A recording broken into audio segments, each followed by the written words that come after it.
Right now, while you're watching this, there's a strong chance your blood pressure is higher than it should be, and you feel completely fine.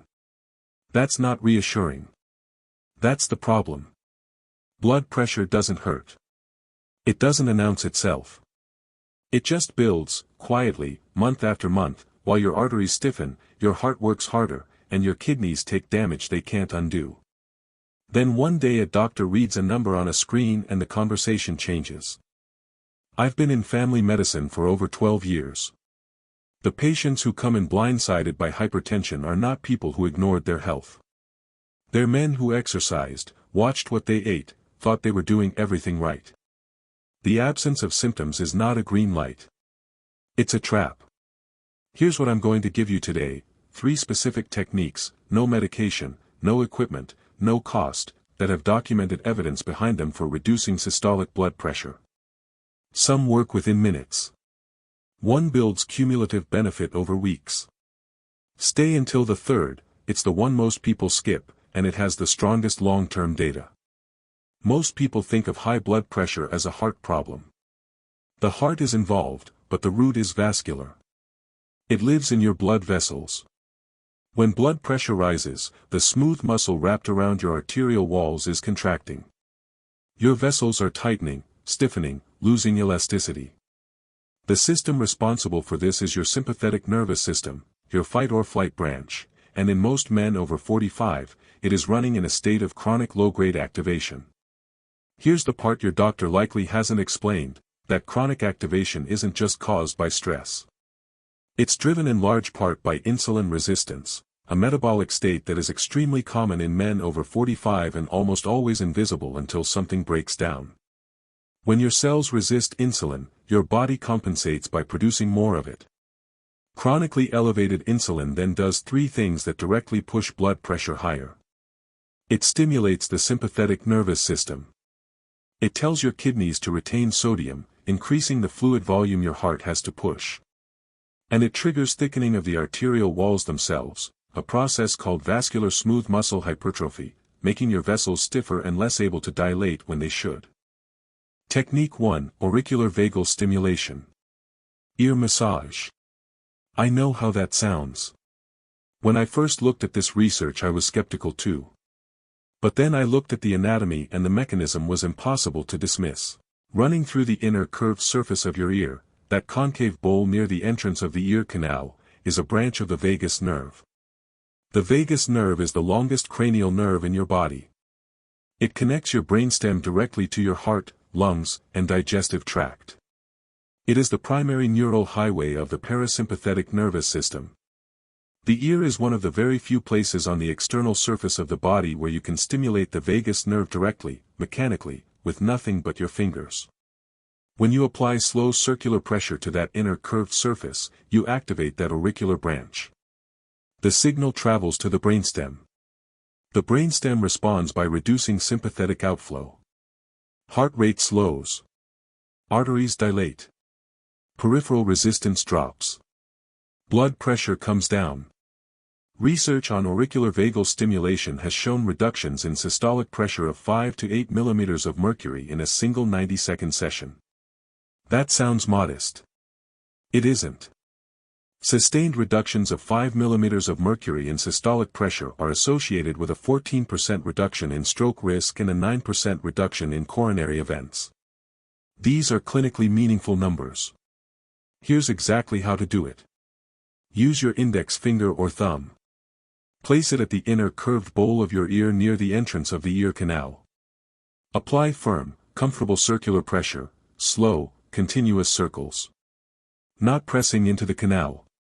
Just circular motion against that curved inner surface. 90 seconds, both ears simultaneously if possible, one at a time if not. If you find a spot that feels particularly tender or sensitive, slow down there. That typically indicates higher nerve density. Work it gently. You can do this at your desk right now. In your car before a stressful appointment. In a waiting room before your blood pressure gets taken. It takes 90 seconds and nobody around you will know you're doing it. Do it tonight before bed. Do it right now if you're sitting down watching this. The calming effect is often noticeable before the 90 seconds are even up. Technique 2, the body scan. Before you close this video, hear me out. When I mention this to patients, a third of them nod politely and never try it. The phrase, body scan, makes people picture 45 minutes on a yoga mat. That's not what this is. This takes 60 seconds. It works in a chair. It has real, documented physiology behind it. Here's the principle. Your brain is continuously monitoring the state of your body, a process called interoception. When your attention is fragmented, scattered across deadlines, replaying conversations, planning the evening, your nervous system defaults to background sympathetic activation. Muscle tension builds throughout your body, mostly unconsciously. Breathing stays shallow. The smooth muscle around your arteries stays mildly constricted. Here's the method. Sit upright, a chair is fine. Close your eyes. Take 1 breath, 4 counts in through the nose, 6 counts out through the mouth. Just 1. Then begin at your feet. Don't try to relax them. Just notice them. The temperature. The weight. The contact with the floor. 5 or 6 seconds. Then move upward, lower legs, knees, thighs, hips, abdomen, chest, shoulders, arms to the fingertips, neck, face, scalp. The full pass takes 60 to 90 seconds. The most common mistake is rushing, moving so quickly the exercise is over in 15 seconds and nothing has shifted. Give each region a genuine moment of awareness. You are not checking boxes. You are allowing your brain to register what is actually happening in that tissue. Do this every day at the same time, before lunch, before bed, whenever your system feels like it's running hot. Pair it with the ear massage and you are working 2 overlapping parasympathetic pathways simultaneously. 90 seconds of ear stimulation, 60 seconds of body scan. Less than 3 minutes. The data supports both. Technique 3, warm foot bath with Epsom salt. This is the one most people skip. It also has the most sustained long-term evidence. A significant component of your blood pressure reading is something called systemic vascular resistance, the total friction your blood encounters moving through every vessel in your body simultaneously. The more constricted your vessels, the higher the resistance, the harder your heart pushes, and the higher the number on the monitor. Here's what heat does to that equation. When you place your feet in warm water, 38 to 40 degrees Celsius, 100 to 104 Fahrenheit, the thermal stimulus causes the peripheral arteries in your feet and lower legs to vasodilate. They open up. Smooth muscle surrounding those vessels relaxes. Blood redistributes toward the extremities and away from the central circulation. That redistribution directly reduces total systemic vascular resistance. Less resistance. Lower pressure. The research window for the most consistent acute effect is 10 to 15 minutes. Less than 10 and you don't get the full vasodilation response. More than 30 and you lose the effect as the water cools anyway. Now add magnesium sulfate, Epsom salt, available at any pharmacy for almost nothing, and you get a second mechanism running in parallel. Magnesium is a natural calcium channel blocker.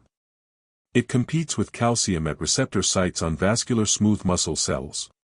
When those cells can't contract as forcefully, the arteries they surround stay more dilated. Transdermal absorption through the skin of the feet is modest but documented. 2 generous handfuls per basin is sufficient. Thermal vasodilation plus magnesium-mediated smooth muscle relaxation produces a compounding effect that neither mechanism achieves as reliably on its own. I had a patient, 52 years old, project manager, high-stress environment, frequent travel. Consistently reading between 145 and 152 over 92 at checkups. Trending the wrong direction and he knew it. He wasn't looking for a prescription. He was looking for something he could actually do. We talked about the foot bath. He was skeptical, it sounded too simple. But he agreed to try it. For evenings a week, 15 minutes, warm water with 2 handfuls of Epsom salt. He put the basin next to his television. He wasn't adding time to his day, he was using 15 minutes he was already spending sitting still. 6 weeks later his average reading had dropped to 137/87. No dietary changes. No new exercise program. No supplements. Just the foot baths, 4 times a week, consistently. Studies on regular thermal foot bathing, 4 to 5 sessions per week, show not just acute pressure reductions during the session, but sustained improvement in baseline blood pressure over time. The proposed mechanisms include progressive improvements in endothelial function, the health and responsiveness of the inner lining of your blood vessels, and beneficial long-term adaptation in autonomic nervous system resting tone. Over time, the arteries become gradually more elastic, more responsive, better able to do the job they were designed to do. This is not an overnight fix. It is the kind of consistent compounding improvement that changes your biology, not just your surface reading. But it requires you to actually do it. Here's your action step: set up a basin this week. 4 evenings. 15 minutes each. Warm water, 2 handfuls of Epsom salt. Put it next to the television. It costs nothing and it stacks directly on top of everything else you just learned. You have 3 tools. Each one targets a different biological mechanism driving your blood pressure up. Ear massage, 90 seconds, no equipment, works anywhere, directly stimulates the vagus nerve and triggers parasympathetic activation. Do it tonight. The body scan, 60 seconds, a chair, nothing else, shifts your brain's threat assessment and reduces sympathetic drive to your arterial walls. Do it daily. The warm foot bath, 15 minutes, 4 times a week, Epsom salt, reduces total systemic vascular resistance and builds cumulative improvements in vascular health over weeks and months. Start this week. If you're currently on blood pressure medication, do not stop it based on anything you've heard here. That would be genuinely dangerous. What I hope you take from this is something concrete to bring to your next appointment, real changes in your numbers so you and your physician can make better informed decisions together. Your blood pressure is not a fixed property. It is a dynamic readout of your nervous system's current state. A state shaped by your metabolic health, your stress response, your sleep, your daily inputs. All of it is influenceable. And you don't have to wait for a crisis to start influencing it. You can start tonight. Here's what I need you to do right now before you close this video. First, subscribe. Hit that button. I publish 1 video a week, focused entirely on the mechanisms behind men and women's health, not oversimplified tips, the actual biology of what's happening in your body and what to do about it. Second, leave a comment below telling me which of these 3 techniques you're going to try first. Ear massage, body scan, or foot bath. I read every comment. It also tells me what's landing and what to cover next. Third, share this with 1 person. You know someone whose doctor has mentioned their blood pressure. A colleague. A brother. A friend. This is the kind of information that doesn't make it into a 5-minute appointment. Send it to someone who needs it.